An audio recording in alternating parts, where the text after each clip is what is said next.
Here on Democracy Now!, democracynow.org, The War and Peace Report, I'm Amy Goodman.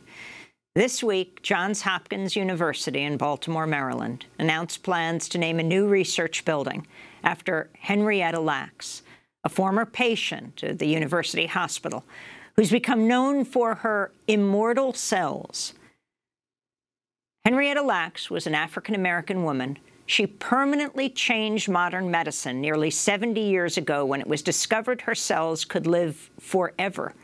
These immortal cells have helped scientists produce remedies for numerous diseases, including the first polio vaccine that has saved hundreds of thousands of lives. This is Johns Hopkins University President Ronald Daniels speaking at the 9th Annual Henrietta Lacks Memorial Lecture shortly before announcing the naming of the new building after Henrietta Lacks. Now, each year, this day has, of course, been an opportunity, afforded us an opportunity to celebrate and acknowledge Henrietta Lacks, who through her life and through her immortal cells, not only made an immeasurable impact on medical science, but contributed to a profound transformation in our approach to scientific inquiry and ethics and integrity that must, of course, undergird the entire scientific research enterprise. Johns Hopkins says the new Henrietta Lacks campus building will feature courses and activities that promote research ethics and community engagement. Some members of Lacks' family, however, have criticized Johns Hopkins' use of Lacks cells, raising questions about privacy and patient rights, as well as whether the family should receive compensation for their use. Researchers at Hopkins took Lacks cells without her consent when she was a patient there in 1951. She died of cervical cancer the same year, but her cells were soon being duplicated in labs across the globe. For decades, the woman whose cells would save countless lives was not known by name. Instead, she was just known as, her cells were just known as HeLa cells, H-E-L-A, the first two letters of Henrietta Lacks' first and last name. Even her family had no clue about her legacy until more than 20 years after her death. Last year, HBO made a movie about Henrietta Lacks and her family's journey to discover her true history. It stars Oprah Winfrey as Deborah Lacks, Henrietta's daughter, and Rose Byrne as Rebecca Skloot, the author of the groundbreaking book on Henrietta's life, titled The Immortal Life of Henrietta Lacks. This is the movie's trailer. For years, it seemed like a dream. About our mother, could this be true?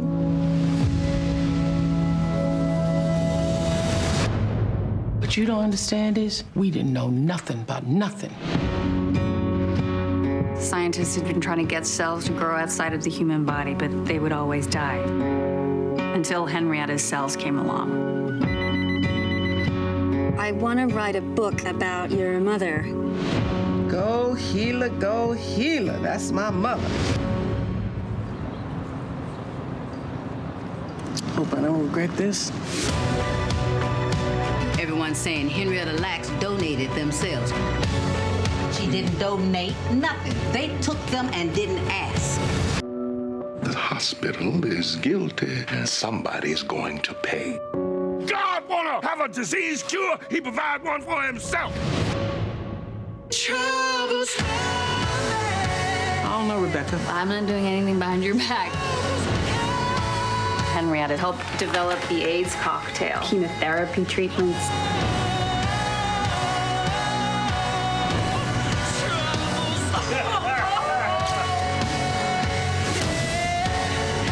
It's hard not to get caught up in hope when you've been powerless for so long.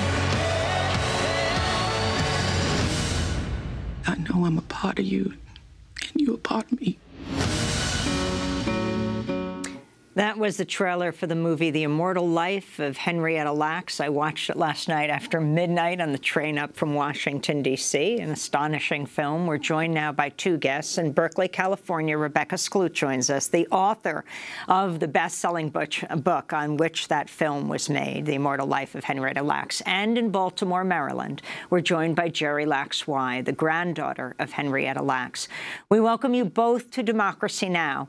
I want to start with Rebecca, before we talk about the building, to talk about this story, for people to understand how significant Henrietta Lacks's cells are to the contribution of science, a contribution she did not know she was making at the time. Yeah, I mean, there isn't a person out there who hasn't benefited in numerous ways from the cells. You know, the vaccines that we all get were developed using her cells. They were the first, her genes were some of the first ever sequenced. They went up into space to see what would happen to human cells in zero gravity. In vitro fertilization was developed with the help of her cells. I mean, just the list goes on and on and on. It's just kind of inconceivable. What was it about Henrietta Lacks's cells, the HeLa line? What is it about her cells? I mean, she had cervical cancer. Yeah, so these are her cancer cells, and she had an incredibly aggressive cancer that grew sort of unlike many cancers. It went from a tiny tumor on her cervix to just within a few months, there were just tumors covering every organ in her body. And part of what is amazing about her cells is that they were first, but also they grow with this intensity that really was never seen in the labs and kind of hasn't been seen since. And so what did Johns Hopkins do? How did they realize this? And then how did they take the cells and what happened to them? Yeah, so they didn't realize anything. I mean, she just happened to walk into Hopkins in the 50s at a time when scientists all around the world were trying to grow human cells outside the body, and it had never worked. And so at Hopkins, there was one of the leading tissue culture researchers who was kind of at the head of this field, and he was taking samples from anyone he could get his hands on, any patients who walked into the hospital, himself, his kids, his friends, and basically was just trying to grow any cells he could. And so it really was this kind of chance confluence of events that Henrietta, with this incredible cancer, arrived at the location where this man had been trying to do this for so long. So it wasn't that they targeted her, that they said, oh, her cells are interesting. She just went in for a routine biopsy of her tumor, and they just took an extra little piece and put that in a dish. And that's what became the cell line, and that she never knew about. But they did, and they knew how valuable it was. So they didn't tell her she died, and they didn't tell her family. Is that right? In fact, they understood that they wanted information from her family as well, their genes as well. So actually they didn't. Yeah, they didn't know these were going to be valuable. So at the time, we didn't know anything about cells. They were just trying to cure cancer. They were like, if we can grow cancer cells outside the body, maybe we can figure out why it's so powerful. They had no concept. There was no industry connected to any of this, or biology really in general. DNA hadn't been discovered yet, so they couldn't know that someday they'd be able to look in these cells and learn about her family. So it's important to look at this story within the context of history in that way, that they really had no idea what they were potentially discovering. Or that there was potentially any gain in it. And they didn't have any sense that they wanted anything from her family until 25 years later in the 70s. And at that point, you know, genome sequencing was starting, and what they wanted to do was look at some of her family member cells and their genes. And it was in order to learn more about the cells. There was no financial interest at that point. There wasn't someone saying, oh, we can make a bunch of money if we take samples from her family. It wasn't that at all. But they went back to her kids at that point because there were things they needed to know about HeLa cells, that they wanted to be able to learn about her genes in order to do that. And did they explain this to the Lacks family as they were doing experimentation on them? Yeah, no, and that's the key. I mean, there are sort of several big ethical moments in the story, and the first is in the 50s, they took these samples without her knowledge. You know, should we do that? Should we not? That was the 50s. And then in the 70s, when they went back to her family, it raises these other questions about what should people have to be told when they're kind of researchers are going back to them and asking for more samples. And in the 50s, we didn't have any practice related to that. There were no laws saying they needed to ask. It wasn't standard procedure. But in the 70s, it was. The law had actually been written saying you have to ask in a situation like this, but hadn't been codified into law. But at the time, most people would have asked, and they didn't. The family thought that they were being tested to see if they had the same cancer that Henrietta had, which wasn't the case. So they actually thought they were receiving medical care when, in fact, they were being used in research, and there was no personal gain to them at all. And Deborah, her daughter, asked a lot of questions in that moment about what was going on, and just nobody explained it to her. And to me, that's the heart of the ethical story, is that moment when her family got drawn into research without their knowledge, without their consent. And then, this continued to happen over the generations after that. And using her cells without their consent, your book is published. The scientists sequenced the HeLa genome, posted online. What was the impact for the Lacks family, and did you feel that constituted an ethical breach? Before we go to Jerry. Yeah, so, in 2013, so 3 years after the book came out, a group of scientists sequenced the HeLa genome, which had a lot of value for science because you can learn a lot about the cells that way. But the cells also contain Henrietta's personal genes. And yeah, they posted this online. And, these days people take, swabs of your cheek cells and send it to companies like 23andMe, and you get this report that says everything from, you may get early onset Alzheimer's to, you have male pattern baldness genes or whatever. And, people often go to genetic counseling to decide if they want that information. They certainly don't usually publish it online or have that happen without their knowledge. And that was what happened with these in this moment, was that the genome was sequenced, posted online where anyone could download it, and you could learn a lot about Henrietta, her kids, her grandkids from that. And so it was a big moment. And also there were no laws saying that that couldn't happen. And in fact, there had just been a commission.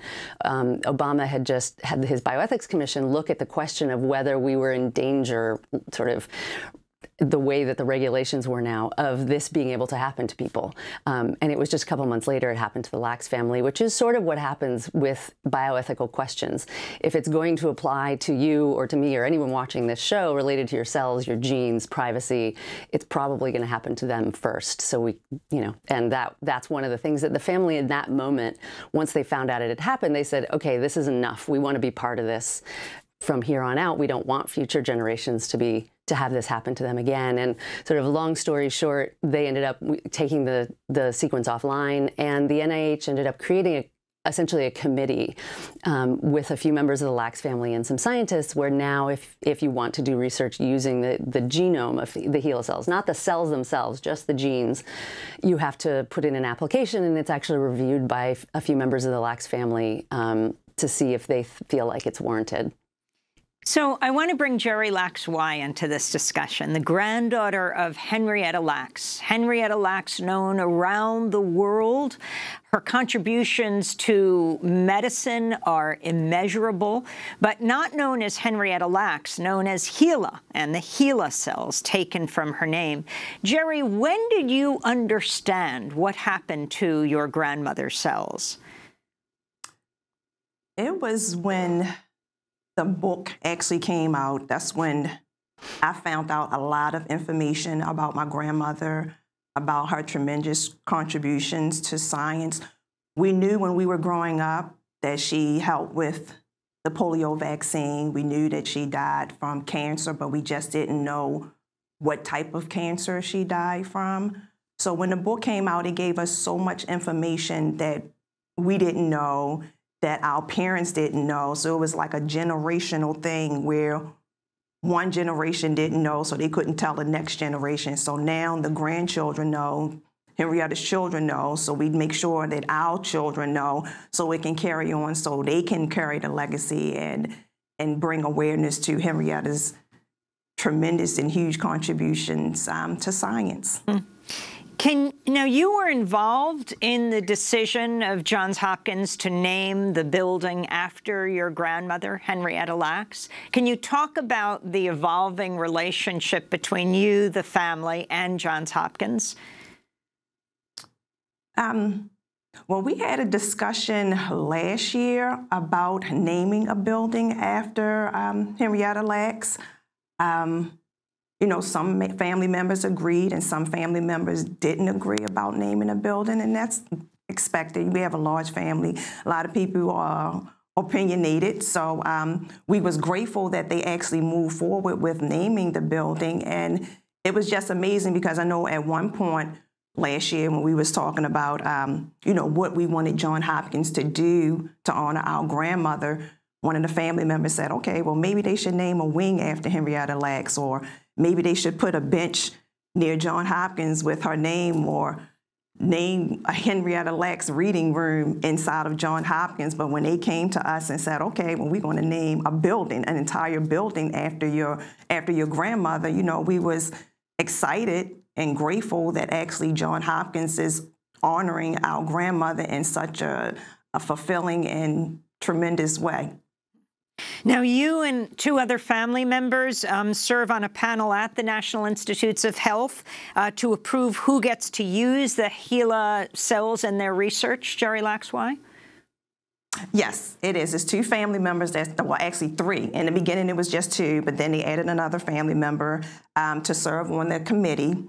And what we do is just review applications from researchers just to make sure that they meet the criteria that has been formulated to make sure that they meet what is required of them. And just, I mean, this has been exciting just to actually look at, even though I'm not a sciencey type of person, but just to look at what researchers are using the HeLa cells for and what they're hoping to accomplish. And I mean, I just look at it as like these really big words, so I have to Google some of the words to kind of get an understanding. But the main part is that the family is directly involved. We're not the last to know, you know, we're the first to know. So I think that gives us an advantage in taking control of our grandmother's data. Was any financial deal ever worked out between the university, researchers, and your family, the Lacks family? No compensation. And how monetary, we wasn't asking. How did you feel about the HBO film with Oprah Winfrey that portrayed your family and what happened with your grandmother's cells? I think the movie did a very good job. It definitely got the story out there for people who are non-readers or people that don't like reading a lot. They portrayed my, some family members very well. And the only thing I kind of like, okay, some of the dialogue, it was like a little country. But other than that, I mean, everyone portrayed each family member very well. I think they did a very nice job in doing the story. I wish it was a little longer, like a mini series, or they could have did a 2-part. But in all, it was a great movie. I think it was a great movie. And, you know, so many people just come up to us and just say, you know, we're happy and glad that this movie has been done. We're happy and glad that the book has been written, because so many people don't know her story. Well, don't even know her story. Rebecca Skloot writes, one scientist estimates if you could pile all HeLa cells ever grown onto a scale, they'd weigh more than 50 million metric tons, an inconceivable number, given that an individual cell weighs almost nothing. Another scientist calculated if you could lay all HeLa cells ever grown end to end, they'd wrap around the Earth at least 3 times, spanning more than 350 million feet. In her prime, Henrietta herself stood only a bit over 5 feet tall. Jerry Lacks, as we wrap up, we just have 10 seconds. How proud are you of your grandmother? Oh, words can't describe how proud I am of my grandmother. I mean, just knowing her story and what she has done, not just for a certain group or she just did so much for the world, and I'm just so proud that I had the chance, or I'm getting the chance to know my grandmother, to know her contributions, and to actually go out and advocate and We're bring going to have to leave it there. Jerry Lacks, I want to thank you so much, and we'll continue part 2 with Rebecca Skloot, The Immortal Life of Henrietta Lacks. I'm Amy Goodman.